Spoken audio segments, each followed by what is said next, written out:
Uit liefde vir altyd of net 'n oomblik. Openbare oepsies. Pieter is moeder se enigste en liefste seun. Vir 'n maand lank al bespreek hy sy toekomsplanne met ma oor hoe hy by 'n spesifieke restaurant gaan propose. Hy wil mos met Eva trou. En daar sê Eva nee. Wat Pieter nie weet nie, is dat moeder toe gereël het vir vonkelwyn en 'n bord soetgoed vir na die tyd en 'n hele entourage van mense om dit saam met hulle te vier. Toe Eva met reguit skouers uitstap na haar kar toe, wag daar 11 mense buite om te kom join.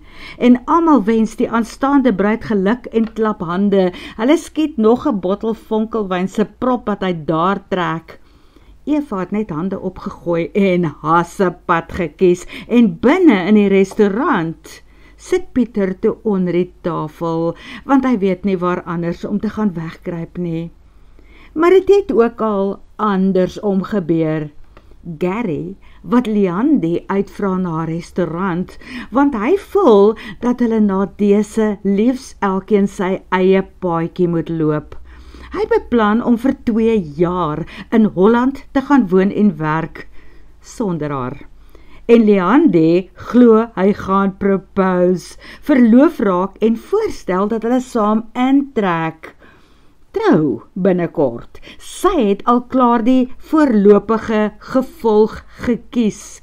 Strooimanne en vroue wat om die draai stil by 'n tafel gesit en wag het vir die teken om saam met hulle te kom vier.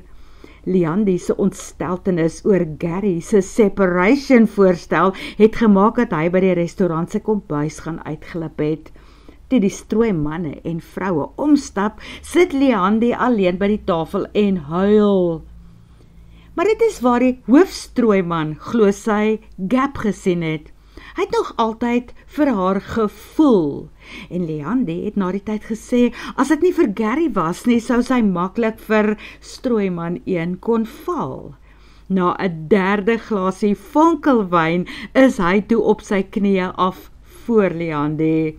En draai wat? Hulle is vandag nog getroud. 2 seuns later en dit gaan baie goed met hulle huwelik. Gary het daarom toe ook 'n lewensmaat daar in Holland gevind. Sy naam is Hans.